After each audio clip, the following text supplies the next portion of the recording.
do fruto do Espírito, né? Então, a gente está em Gálatas, no capítulo 5, e aí a galera foi apresentando o fruto do Espírito, falou de amor, alegria, paz, paciência, amabilidade. Semana passada, né, foi o Jonatas, e agora eu vou falar sobre a questão da bondade. Mas antes eu queria te explicar uma parada que é fundamental para você entender nessa noite, que é a seguinte: o que vai ser explicado aqui não é uma questão assim puramente lógica e matemática, tipo assim, uma conta fechadinha, bonitinha. Galera que é de exatas aí, beleza? Isso aqui que está sendo colocado para você nessa noite não é da área de exatas, beleza? É da área do coração, da galera mais de humanas, assim, das artes e tal. Por que eu vou dizer isso? Até eu trouxe uma ilustração da área de exatas mesmo. Uma vez eu li um livro chamado O Homem que Calculava, um livro maneiro, por sinal. O livro conta a história de um cara que era muito bom em matemática. O cara era um gênio, na verdade, e ele vivia no Oriente Médio. Uma vez ele e o amigo dele estavam andando numa estrada. Como tem uma galera daqui, né, o próprio pastor aqui, né, Filipinho está lá, subindo Monte Sinai. Eu estava também no Sinai de trânsito, parado ali. Aquela piada horrorosa que eu faço. Cara, voltando ao assunto, os dois caras estavam numa estrada lá do Oriente Médio, e aí eles viram um cara caído no meio da estrada, o que era comum, né? Porque assaltantes, às vezes criminosos, pegavam uma pessoa de passagem e espancavam a pessoa, às vezes. Jesus conta até uma parábola assim, né? Que é a parábola do bom samaritano. Então tinha um cara assim, ferido e tal, só que o cara estava acordado.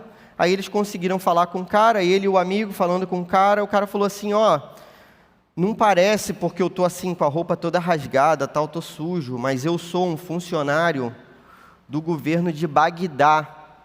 E se você me levar de volta para minha cidade, e se você me der alimento pelo caminho, quando chegar lá, cara, vocês vão ser recompensados. E aí ele tinha 5 pães, e o amigo dele tinha 3 pães. O matemático tinha 5 pães, beleza, o amigo tinha 3. E aí eles falaram assim: beleza. Aí o cara falou: olha, para cada alimento que vocês me derem, eu vou dar para vocês uma moeda de ouro. A parada foi ficando maneira, né? Aí ele: cara, que maneiro, então vamos lá.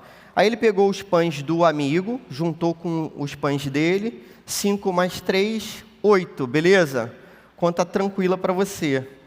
E aí eles fizeram 8 paradas durante a viagem era longa, e o pão não era o pão francês não, pãozão maneiro. E aí em cada parada ele dividia o pão em 3 partes, pegava uma parte, dava uma para o amigo dele e uma para o cara ferido. E eles iam caminhando até chegarem lá a Bagdá. Se ele pegou 8 pães e dividiu cada um desses pães em 3 pedaços, ele tinha no final 24 pedaços. Quando chegou a Bagdá, a história daquele cara ferido era verdadeira. Ele era um alto funcionário do governo, e o cara que mandava naquele lugar falou assim: vou recompensar, vocês ajudaram o meu funcionário, eu vou então pagar aquilo que ele falou que ia pagar para vocês. E aí o governador lá pega 8 moedas de ouro, chega para o matemático e diz assim: ó, você tinha 5 pães, toma 5 moedas. E chega para o amigo dele: ó, você tinha 3 pães, toma 3 moedas. O matemático falou assim: cara, essa conta está errada. Mas como assim? Você tinha 5, está aqui 5, você tinha 3, está aqui 3. Não, então, em cada parada eu dividi o pão em 3 pedaços, deu 24 no total. Só que em cada uma das paradas, a gente comeu um pedaço de pão. Então, eu que tinha 5 pães, dividi 5 pães em 3 pedaços, deu 15 pães no total. 15 pedaços no total. Comi 8 pedaços e dei 7 pedaços para essa pessoa ferida. O meu amigo tinha 3 pães, deu 9 pedaços no total. Ele comeu 8 dos 9. Ele deu só um pedacinho para a pessoa ferida, eu dei 7. Meu amigo deu um pedaço só. E aí o O governador da cidade disse assim, não, realmente, devolve as moedas aqui. A conta estava errada, o cara me mostrou agora. Então, para você que é um matemático, 7 moedas de ouro. E para você que deu só um pedacinho, né? Comeu 8, tinha 9. Pô, uma moeda de ouro. Aí o matemático fala para o amigo dele assim, me dá a moeda que você recebeu. Aí o cara, pô, logo só recebi uma, né? Eu já tinha 3, agora eu estou com uma, assim, daqui é a minha. E não, me dá que eu vou te mostrar. Aí ele pega a moeda que o amigo recebeu, junta todas as moedas e diz assim, matematicamente, essa divisão de 7 para 1 é uma divisão justa, mas diante de Deus não é assim. O correto diante de Deus é que cada um fique com 4. Ele fica com 4 moedas, divide no meio, dá 4 para o amigo. E a história termina dessa maneira. O que aquele cara estava querendo dizer para a gente, né? E o que eu gostaria de dizer para vocês nessa noite?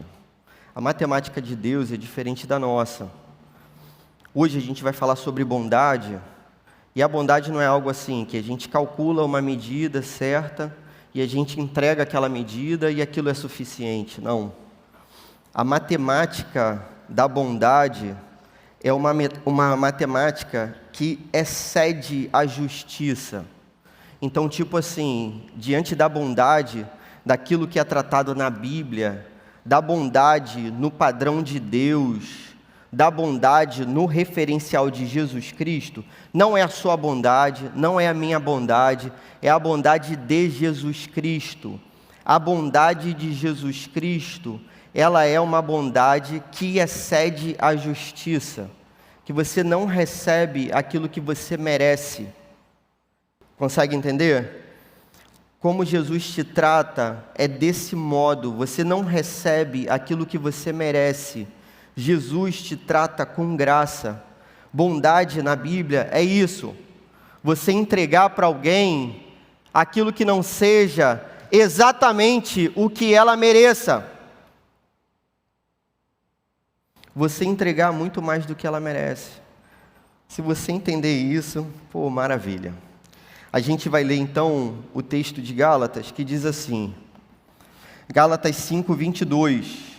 Mas o fruto do Espírito é amor, alegria, paz, paciência, amabilidade, bondade, fidelidade, até aqui. John Stott, quando estava lendo esse texto, ele disse o seguinte, que as 3 primeiras categorias são categorias menos práticas, apesar da gente ter visto, né, que não é bem assim, então amor, alegria, paz, mas as 3 na sequência, que são paciência, amabilidade e bondade, são as mais práticas de todas. Então, tipo assim, é como se Deus colocasse para a gente como que a gente pode viver exatamente esse fruto do Espírito de Deus. A primeira lição que esse texto traz para a gente, a única, é a seguinte, ó, Jesus nos fez recuperar o propósito inicial de nossas vidas, que é a prática da bondade. Jesus nos fez recuperar o propósito inicial das nossas vidas, que é a prática da bondade. Saca só, você, pela sua medida, diante daquilo que a Bíblia chama de bondade, você não consegue ser bom, beleza? Então assim, a gente usa a palavra bondade para muita coisa. Então posso dizer assim, pô, aquele cara ali é um bom marceneiro, porque ele trabalha bem, beleza? De repente ele não é nem um cara ético, mas ele consegue fazer a coisa na medida correta. Pô, aquele irmão ali é um bom baterista. Por quê? Porque ele toca, né, da maneira correta. Eu posso dizer que um filme que eu assisti é um filme bom. Eu posso confundir beleza com bondade, eu posso confundir beleza com precisão. Eu posso confundir bondade com precisão também. O que a Bíblia chama de bondade é aquela que segue os 2 maiores mandamentos. Então, tipo assim, para ser bom no padrão bíblico, você tem que agir de acordo com aquilo que Jesus definiu como sendo os maiores mandamentos. Beleza? Por exemplo, Jesus diz que o maior dos mandamentos é amar a Deus sobre todas as coisas, de todo o coração, força, alma e entendimento, E o segundo mandamento seria amar ao próximo como a si mesmo. Então, o padrão de bondade da Bíblia não é o nosso padrão, mas é o padrão da excelência daquilo que Jesus traz no seu ensino e na sua vida e na sua prática. Jesus viveu essa parada. Então, por exemplo, na Bíblia, se eu faço algo bom, mas não faço com a intenção correta, aquilo não é bom necessariamente. Por exemplo, se eu ajudo o João, mas não ajudo o João com a intenção correta, ajudo o João com a intenção de que lá na frente ele me ajude também, eu receba algo em troca, essa ajuda não é a ajuda boa que a Bíblia pretende que a gente faça. Por outro lado, se eu fizer e encher a minha vida de boas obras, então vamos dizer assim, pô, cara, você olhe para a minha vida e você se admire com a minha vida. E você pense, pô, esse cara é um cara bom, olha, tudo que ele faz, cara, é maneiro e tudo mais. E se você me exalta pelas minhas próprias obras, e se ao você me exaltar com as minhas próprias obras, eu me engrandeço com elas, e não atribuo a glória ao Deus Todo-Poderoso, que é o Deus do primeiro mandamento, essa obra é lixo, é o que diz a Bíblia.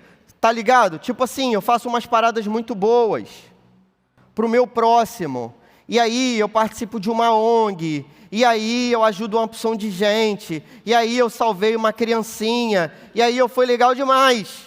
E aí você bate nas minhas costas e diz, pô, Clóvis, maneiro, você é um cara legal mesmo, aí, top demais, é isso aí, você é o cara. E nessa hora eu penso assim, pô, sou legal. Esqueço do que minha esposa fala todo dia, eu sou legal. Apesar de não ter lavado a louça. Sou legal, sou cara legal. É isso aí. E aquilo que você fez não foi necessariamente para a glória de Deus, que é para cumprir o primeiro mandamento, ama a Deus sobre todas as coisas, todo coração, força, alma e entendimento.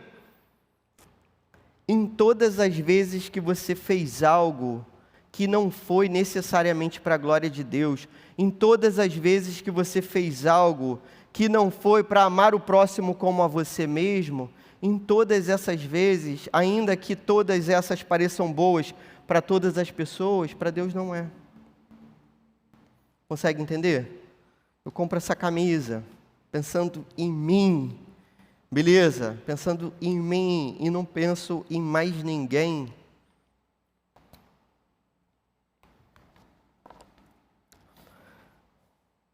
A sua bondade não é a bondade da Bíblia.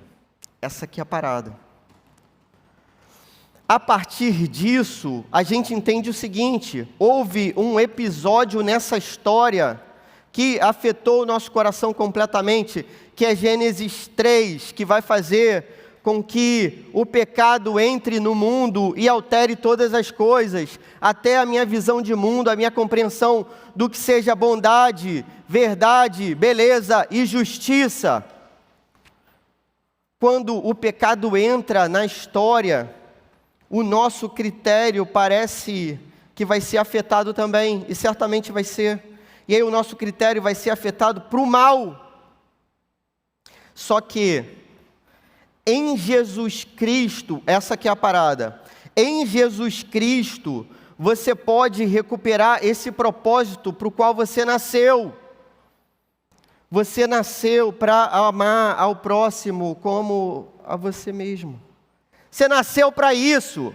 Deus te fez para isso, mas o pecado afetou seu coração. Mas agora em Jesus, então a glória vai toda para Ele. Agora em Jesus, pela obra de Jesus e não pela minha própria obra, pelo caráter de Jesus e não pelo meu próprio caráter, por eu ser moldado pelo Espírito Santo, porque isso é fruto do Espírito. O fruto do Espírito não é o meu fruto. O meu fruto é podre e totalmente inapropriado. O fruto do Espírito é santo, limpo, lindo, é o fruto do Espírito. Pela obra de Jesus, eu posso agora recuperar esse propósito inicial, que é fazer o bem com a intenção correta, com a finalidade que aponte para a glória desse Deus. Amém? Vou partir para as aplicações já, cara. Olha que doideira. Primeira aplicação: defina o bem pelo padrão da graça estabelecido pela palavra de Deus.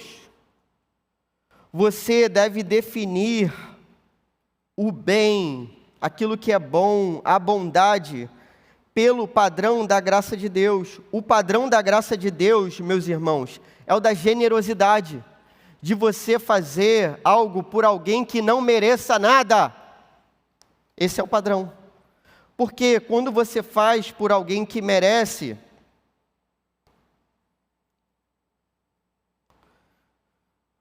você não está imitando necessariamente a pessoa de Cristo e aquilo que Ele fez por você. Consegue compreender? Se você entende que você foi alvo da graça de Deus, se você entende que graça é o favor imerecido de Deus, se você entende que graça é você receber aquilo que você não deveria ter recebido, que é a salvação do Evangelho por meio de Jesus Cristo, a cruz dele em que ele leva o seu pecado e não o dele, a maldição que estava sobre você agora está sobre ele na cruz, e ele recebe essa maldição para te poupar, para te lavar, para te limpar, para te fazer ser justificado. Quando você entende isso, que você recebeu algo muito grande que você não merecia, você começa a tratar as pessoas com essa mesma graça e misericórdia. É como se o padrão de Deus de graça e de bondade superasse o padrão da justiça. É como se o braço de Deus da justiça fosse refreado pelo braço da sua graça. Consegue entender? Deus é justo e gracioso ao mesmo tempo, e Ele consegue, de modo único e perfeito, equilibrar essas duas nuances, a ponto de ter o seu braço da justiça refreado pela sua graça. E você não recebe o castigo que você deveria receber, isso é misericórdia, e você recebe um presente que você não merece, isso é chamado de graça na palavra de Deus. Está conseguindo entender? Só que você só vai conseguir viver essa parada e definir isso quando você faz isso pelo padrão que a Bíblia estabelece para você. Ou seja, cara, você tem que ler essa palavra todo dia e guardar esse negócio no seu coração, porque sem isso, seu coração torto, nesse rio torto que é a vida, vai te levando para margens totalmente opostas àquelas da vontade de Deus. Você, levado pela correnteza do dia a dia, vai parar num porto, que é um porto que tem sempre vazios, que tem sempre tristezas, que tem sempre inveja, que tem sempre amargura, que tem sempre justiça própria e nunca a justiça de Deus. Buscai, pois, em primeiro lugar, o reino de Deus e a sua justiça. Você sabe o que é a justiça de Deus? Você sabe o que é o reino de Deus, mas você sabe o que é a justiça de Deus? A justiça de Deus é marcada pela graça e pela misericórdia. Você já buscou isso? A justiça de Deus? A gente busca o reino de Deus, mas a gente busca a justiça de Deus? A justiça de Deus é marcada pela sua graça e pela sua misericórdia.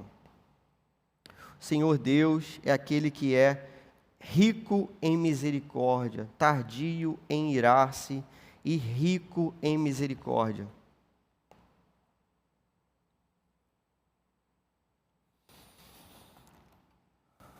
Quando você doar a sua vida para alguém, é o que a Bíblia está querendo dizer para você. Quando você doar, isso que é bondade, quando você doar a sua vida para alguém, você vai doar acima do que aquela pessoa merece, acima do que seja justo.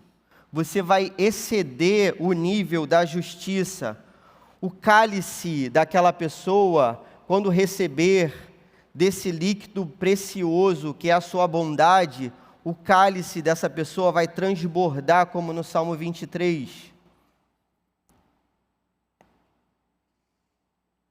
Não é simplesmente a lógica humana daquilo que seja justo. Por exemplo, tentar exemplificar para você entender. 2 irmãos, um chamado John, outro chamado Charles. Wesley, beleza? Esses caras souberam que um homem tinha sido condenado à morte e esse homem ia ser enforcado no dia seguinte. Eles vão à prisão do seu condado e dizem assim: poxa, a gente gostaria de dormir na cela daquele assassino, para que a gente pudesse, durante a noite, já que ele vai ser executado amanhã, para que a gente pudesse falar da graça de Deus para ele. O nosso Deus pode perdoar um assassino. Que a vida dele pode não terminar amanhã, no dia que ele foi enforcado. Mas assim como o ladrão na cruz, ele pode viver eternamente do lado de Jesus Cristo. E vai ser isso que esses caras vão fazer. Eles vão passar a noite numa cadeia, sendo pastores da igreja. Eles vão passar a noite na cadeia do lado de assassinos, para poder pregar para um assassino que só tinha algumas horas de vida antes de ser executado e que na cabeça deles precisava ouvir da graça do Evangelho de Jesus Cristo para que fosse salvo. Tem história de um outro pastor chamado Francis Chan. Esse cara, ele vai dizer que num determinado momento da vida dele, ele resolve adotar uma menina já crescida, tal. E aí, nesse processo de adoção, tem um período em que a pessoa convive, né, com a pessoa que seria adotada. E aí, depois desse período de convivência, existiria a possibilidade de você adotar aquela pessoa definitivamente, né? E aí ele diz que naquele período de convivência, cara, a menina fez de tudo para infernizar a vida dele, da família dele, da esposa dele. Mas fez de tudo assim para, tipo assim, não me adota não, entendeu? Pô, odeio vocês, eu odeio tudo que você representa. Você é um pastor, odeio isso tudo e não me adota. Era o momento final. Ele diz que um pouco antes daquela audiência final em que ele tinha que se pronunciar sobre a adoção, ele lembrou daquilo que Jesus Cristo fez com ele. Assim como aquela menina tentou ser inimiga dele durante aqueles dias, ele quis deliberadamente ser inimigo de Deus. Ele quis isso, ele escolheu isso, ele caminhou para isso. E ele viveu longe de Deus durante muito tempo. E ele fez de tudo para que Deus o rejeitasse. Só que de algum modo gracioso, pelo seu amor que é totalmente inexplicável, o Senhor o alcançou e fez com que aquele homem se transformasse não mais em inimigo de Deus, mas num dos seus melhores amigos, né? No dia da audiência, ele diz que, na frente das pessoas, ele olha para a menina e diz: olha, eu vou fazer com você o que Jesus Cristo fez por mim. Você não quer que eu seja seu amigo, você não gosta da gente, mas a gente oferece para você o amor da nossa família, a gente oferece o perdão da nossa família, você viver na nossa casa, você ser uma como nós, assim, viver com a gente, pertencer à nossa vida, fazer parte disso. A gente te ama e a gente quer você do nosso lado. Consegue entender? Bondade é isso, galera. Não é a gente responder na mesma medida e a gente responder mal com bem. É a gente virar a outra face, é ler o Sermão da Montanha e gravar essa parada no nosso coração. Segunda aplicação, seja gracioso como Jesus foi com você. Isso é a bondade de Jesus. Seja gracioso como Jesus foi com você.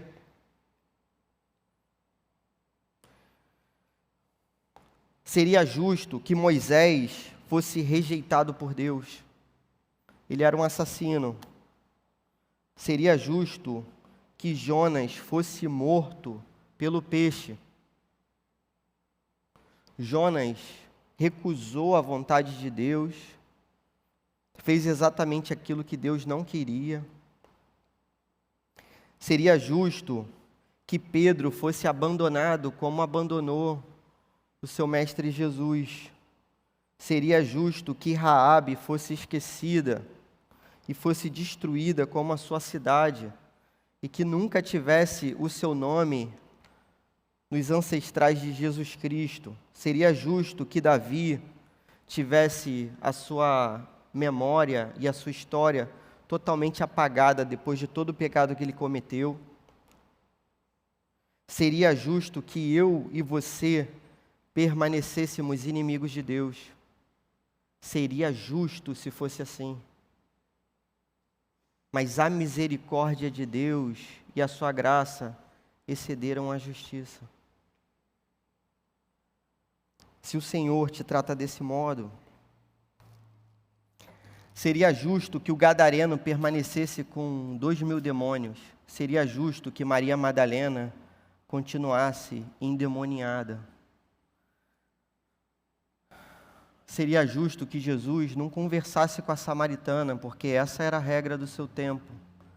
Seria justo que Jesus não morresse pelos nossos pecados, mas ele morre para que a gente fosse tornado justo diante de Deus e que, para sua bondade, fazer morada no nosso coração, de modo que a gente seja bom como ele. Esse é o padrão que a gente tem que viver, esse é o padrão que a gente tem que adotar. Amém, irmãos? Alguns exemplos mais simples, né? Uma vez uma irmã aqui me perguntou, tem umas meninas da faculdade que me pedem carona e elas falam mal de mim, assim, para todo mundo, mas quando elas estão afim da carona, elas fingem que são minhas amigas, e aí elas querem pegar carona comigo. Quando elas arrumam carona com outro, aí, nem falam comigo e tal. E aí, o que eu faço? Então, o que você vai fazer? Agir como Jesus. Que é dar para elas o que elas não mereceram. E isso pode constranger o coração dessas garotas de tal modo que elas vão olhar para você e vão pensar assim, cara, por que essa pessoa me trata bem, com tanta gentileza, e a gente fala mal dela de noite? É assim, irmãos. Esse é o padrão de Jesus Cristo. Terceira e última aplicação, viva em comunhão com a igreja. Essa é a única forma de apresentar o fruto do Espírito. Viva em comunhão com a igreja. Essa é a única forma de apresentar o fruto do Espírito. Então, tipo assim, cara, seria mais tranquilo para a gente viver no nosso mundinho, do nosso quartinho, da nossa casinha, no nosso grupinho, e a gente estaria imune a todas as pessoas diferentes da gente, que a gente julga como esquisitas, e a nossa vida ia estar, totalmente tranquila. Mas esse não é o padrão de Jesus Cristo. Desse modo, cercado por pessoas que são convenientes, você não consegue exercer a misericórdia que Jesus exerceu sobre a sua vida. Então, o que você tem que fazer aqui na igreja, cara? Você tem que se misturar cada vez mais, beleza? É mais tranquilo para a gente não manter as nossas reservas, manter determinados lugares assim, aqui você não pisa, daqui você não passa, essa parte da minha vida, ninguém tem que saber. Mas não, é nessa comunhão dos santos que estão, em processo de santificação, em obras. Não tem essa plaquinha? Em obras, se você tomar cuidado. Cara, a igreja é isso, é em obras. A obra ainda não terminou, vai terminar um dia, mas ela ainda não terminou. Nesse processo em que está todo mundo sendo renovado, tendo a mente renovada, a gente vai ter que agir com misericórdia, a gente vai ter que fazer aquilo que Jesus Cristo ordena para a gente. Eu me lembro, cara, que eu participei de uma célula que era assim, pô, a gente fazia, todo mundo botava pilha para fazer as paradas na célula. Ó, você que é líder de célula, ó, saca só, vê se isso não acontece às vezes. Todo mundo botava pilha. Não, vamos fazer, nossa célula tá meio assim, hein? Pô, aí, tá meio assim. A pessoa não sabia nem definir, tá meio assim. Não, vamos fazer, vamos marcar, vamos fazer. Aí, cara, na hora de chegar junto, ninguém, beleza? Principalmente lance de dinheiro, acontecia isso. Acontecia assim, não, vamos comprar, vamos não sei o que, aí tá. A gente fazia lá. Aí na hora de chegar junto do dinheiro, cara, era a minha família, mas a família de um casal aí de irmãos. A gente chegava junto. Aí a minha esposa, pô, ficava, né, cara? Eu disse para ela assim, poxa, Raquel, isso aí pra gente vai ser privilégio, beleza? A gente está fazendo para o reino de Deus. Jesus, pô, sabe disso melhor do que a gente. Então, se a gente puder contribuir, a gente vai contribuir, vai fazer. E a gente vai ter vantagem, na verdade. Porque a gente vai receber um tesouro, que é um tesouro que a traça não chega, a ferrugem não chega. Um tesouro indestrutível. Num lugar em que o maior tesouro vai ser a presença do próprio Deus, né? Todos os tesouros vão desaparecer, beleza? O chão vai ser de ouro, muro de pedra preciosa. Sabe por quê? Porque o ouro e pedra preciosa não vai significar mais nada. A gente vai pisar nesse negócio aí. Todo o dinheiro que a gente teve nessa terra não vai ter significado nenhum. Só vai ter se a gente usar o nosso recurso para que os nossos amigos nos recebam nos lugares celestiais, como disse Jesus. Usar a riqueza desse mundo para isso, para fazer amigos que vão te receber no céu.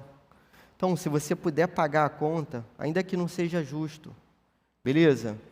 Pô, cara, tá pegando carona comigo, não é justo. Se você puder pagar a conta, paga, cara, paga. Ainda que não seja justo, você vai demonstrar a misericórdia de Jesus Cristo sobre a sua vida. Pô, a galera vem sempre na minha casa. Ninguém me chama para ir na casa de ninguém. É sempre na minha. Porque na minha tem, pô, parada maneira, mas eu tenho que arrumar, eu tenho que não sei o quê, eu tenho que... Cara, mas ninguém abre a casa, eu abro. Abre a sua casa, cara. Jesus vai te honrar com essa parada. Jesus gosta disso, cara. Jesus gosta. Qual era a vergonha da igreja de Corinto? Ninguém sabia perder naquela igreja. Paulo fala para eles assim, ó, vocês estão brigando na justiça, por que vocês não levam prejuízo? Levar o prejuízo, galera, é vantagem. É isso que a Bíblia está chamando de bondade. Você tomar um prejuízo e agir com graça no final das contas e perceber que isso pode servir para a glória de Deus. E você derramar tanta graça na vida da pessoa que a pessoa vai depois pensar assim, cara, isso é totalmente diferente de tudo que eu vivi, né? Só pode vir do Espírito Santo mesmo. E glorificar a Deus através disso. Eu lembro, para fechar, a história do filme Os Miseráveis, né? E da obra de Victor Hugo, Os Miseráveis, o romance, né? Um homem vai ser agredido, ele vai ser roubado dentro da sua casa, um homem que acolhe uma pessoa que estava desabrigada. Aquela pessoa desabrigada o fere, o rouba e foge. Quando aquela pessoa, o criminoso, né, Jean Valjean, ele vai ser encontrado, o homem que foi ferido e foi roubado, diz para as autoridades assim, ó, o que ele pegou da minha casa é dele. Eu dou para ele. Ele não me roubou. Eu dou para ele, agora é dele. Essa é a misericórdia de Deus sobre a sua vida. Ele te deu aquilo que você não conseguiria nem roubar. Você consegue entender? Jesus me deu o que eu não conseguiria nem roubar. Ele me deu muito mais, em excesso, na sua graça, na sua justiça, no seu amor, na sua piedade, na sua misericórdia. Ele me deu muito mais. quando eu era um mentiroso, todas as mentiras que eu inventei não se comparam à verdade do Evangelho que alcançou a minha vida. Então, cara, só posso viver agora por isso, por essa verdade. Amém, irmãos? Vamos orar? Senhor, muito obrigado pela Tua palavra santa, muito obrigado pelo desafio que a gente tem diante da Tua palavra, de apresentar esse fruto da bondade, que não é a nossa bondade, mas aquela que vem do Teu Espírito Santo, e da medida daquilo que Jesus fez na nossa vida, Senhor. A gente realmente não é capaz, mas a gente entende a preciosidade do tesouro que a gente recebeu ao encontrar o Teu Evangelho maravilhoso. Na verdade, nós fomos encontrados pelo Teu Evangelho e pelo Teu amor. Faz, Senhor, com que as nossas obras sirvam, de certo modo, ainda que de modo muito pequeno, como recompensa para o sacrifício do Cordeiro Santo de Deus, que deu a vida pelos nossos pecados, Senhor. Que em algum ato de misericórdia e de bondade nosso, o Teu Filho seja glorificado. Que as pessoas vejam uma nova vida na nossa vida, vejam o Teu Evangelho dando frutos e venham a Te glorificar, Senhor. Que seja assim. Por favor, Senhor, abençoe esse ministério do Gol, para que através dos frutos desse ministério, muitos jovens venham a se converter, Senhor, conhecer a Tua palavra, a comunhão dos santos, de viver aqui na igreja, Pai. Assim como o Senhor alcançou a nossa vida, que muitos sejam alcançados assim também. Em nome de Jesus, amém.